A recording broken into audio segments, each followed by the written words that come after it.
Everyone, welcome back to my channel. আশা করি আপনারা সবাই খুব ভালো আছেন। তো আগের ভিডিওতেই আপনাদেরকে দেখিয়েছিলাম যে আমরা স্টাইনাকে যাব বলে ট্রেনে বসে পড়েছিলাম। তো এখন আমরা স্টাইনাকে পৌঁছে গেছি। আর স্টেশন থেকে মানে ট্রেন থেকে নেমে তারপর আন্ডারপাস নিয়ে আমরা চলে এসেছি প্ল্যাটফর্ম নাম্বার 4 এ। তো এখানেই আমাদের ট্রেন আসার কথা আছে নেক্সট। অ্যাজ ইউজুয়াল যেটা ভেবেছিলাম যে এখন ক্রিসমাস টাইম যেহেতু ভ্যাকেশন টাইম খুব ভিড় হবে, তেমনটাই হয়েছে। প্রচণ্ড ভিড় ছিল যেটা আমি কল্পনাও করতে পারিনি।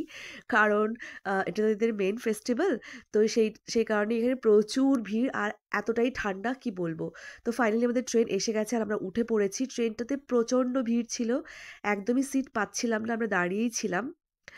আর ওদিকে দুটো মেয়ে ওরা ট্রাভেল করছিল। দে ওয়ার সো কাইন্ড, যেহেতু আমি বাচ্চা নিয়ে দাঁড়িয়েছিলাম আর মাম্মাম আমাকে খুব বিরক্ত করছিল, বলছিল যে সিটে বসবে। আর ওরাও বুঝতে পেরেছিল, তাই জন্য ওরা আমাকে সিট দিতে চাইছিল, দুটোই সিট দিতে চেয়েছিল। বাট আমি বললাম যে না, আমি একটাতেই ম্যানেজ করব। তাই আমি একটাতেই আমি আর মাম্মাম বসেছিলাম। আর ওদিকে ওর বাবা লাগেজগুলো নিয়ে আর একটা জায়গাতে দাঁড়িয়েছিল। সেখানকার লোকজন ভীষণই ভালো, kind, they are very kind and খুব এমপ্যাথেটিক। সো ভালো লাগছিল। আর একটু মন খারাপ হয়ে যাচ্ছিল, কারণ আমি আমার হাজব্যান্ড আমরা সবাই আলাদা আলাদা ছিলাম। যেহেতু ট্রিপে যাচ্ছি তাই ভাবছিলাম সবাই একসাথে থাকলে বেশ ভালো হতো। বাট একটু পরেই ওর বাবা আরও একটা সিট পেয়ে যায়, দুটো স্টেশনের পরে।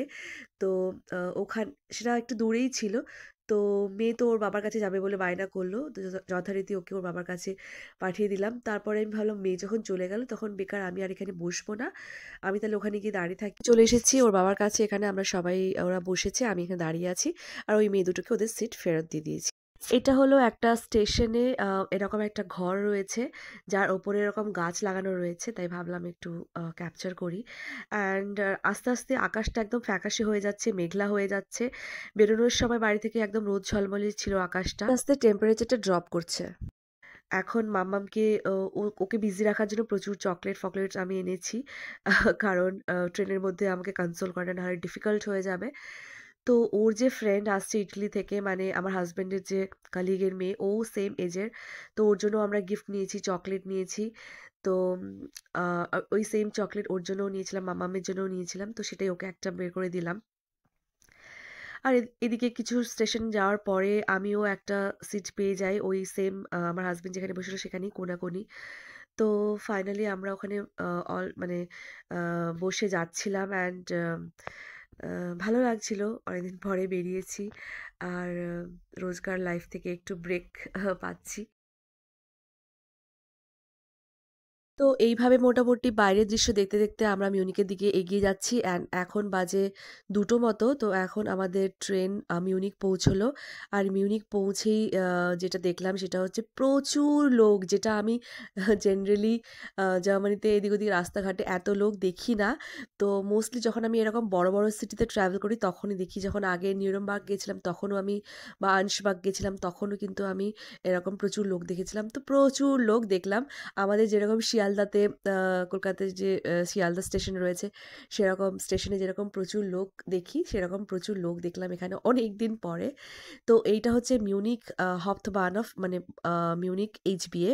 তো এখানেই আমরা নেমে গেছি। ফাইনালি আমরা মিউনিক পৌঁছে গেছি আর এখন হচ্ছে লাঞ্চ টাইম। এখন 2:30-ও বেশি বাজে। তো আমরা ভেবেছিলাম যে একটা ইন্ডিয়ান রেস্টুরেন্টে গিয়ে খাবো, যেহেতু দুপুরবেলার টাইম। বাট ইন্ডিয়ান রেস্টুরেন্টে যেতে হলে আমাদের অনেকটাই ওয়াক করতে হবে, সেই কারণে আমরা প্ল্যানটা ড্রপ করেছি। আর এদিকে রয়েছে মাম্মাম আমাদের সাথে, যে একদমই হাঁটতে চায় না। তো তাই স্টেশনেই থ্যাঙ্কফুলি অনেক দোকান ছিল, সেখান থেকে আমরা একটা টেক অ্যাওয়ে নিয়েছিলাম, যেটা ছিল একটা চিকেন স্যান্ডউইচ। আর ছিল দুটো ইনফ্যাক্ট চিকেন স্যান্ডউইচ নিয়েছিলাম, অ্যান্ড নিয়েছিলাম একটা কফি। তো আমরা ওখানে খাচ্ছিলাম। বেসিক্যালি এখানকার যে ব্রেডগুলো এতটাই সুন্দর খেতে হয় যে এই স্যান্ডউইচগুলো খেতে কিন্তু খুবই ভালো লাগছিল, একদমই খারাপ লাগছিল না। আর ওদিকে মামামও খাচ্ছিল চিপস, আমাদের কাছ থেকে একটু একটু করে চিকেন স্যান্ডউইচও খাচ্ছিল। এখন আমরা হোটেল যাব। তো হোটেলের লোকেশনটা আমাদের কাছে ছিল, তো সেটা আমরা ডিবি বাহান যে অ্যাপ্লিকেশনটা রয়েছে সেখানে সার্চ করে আমরা জানতে পারি যে আমাদেরকে U2 দিয়ে যেতে হবে। মানে U2 মানে হলো আন্ডারপাস, মানে যেটা মেট্রো। আর এস মানে হলো যে বাস বা ট্রাম লাইন। তো এই স্টেশন থেকে এই জিনিসগুলো কানেক্টেড ছিল। মানে একটা টার্মিনালে গেলে ছিল সেটা বাস বা ট্রাম লাইনের দিকে যাচ্ছিল। আর একটা টার্মিনালে গেলে সেটা যাচ্ছিল ইউতে, মানে আন্ডারপাসে, মানে যেটা মেট্রো। তো আমাদের ছিল U2 তে, তো আমরা সেইভাবে ডিরেকশন ফলো করে U2 তে চলে যাই। অ্যান্ড সেখান থেকে একটা মুসফেল্ডের দিকে, মুসফেল্ড বলে যে আমাদের স্টপেজ আছে সেই দিকে আমাদের হোটেল ছিল। তো সেখানের দিকে সেখানে আমরা চলে যাই। আর যাওয়ার পথে এইখানে একটা এডিকা স্টোর দেখতে পাই সামনে, তো ভাবলাম যে একটু বানানা কিনে নিই, কারণ বানানা দরকার। মাম্মা ওটা অ্যাকচুয়ালি কিছু না খেলেও অ্যাটলিস্ট কলাটা খেয়ে নিলেও অনেকটা মানে পেটটা ভরা থাকে, যেহেতু মাম্মাম রয়েছে। তো সেই জন্য এখান থেকে একটু কলা কিনেছিলাম আর একটু পিনাটস কিনেছিলাম। এখান থেকে মাত্র 15 মিনিটসের একটা জার্নি ছিল। তারপরে আমরা পৌঁছে যাই মুসফেল্ড।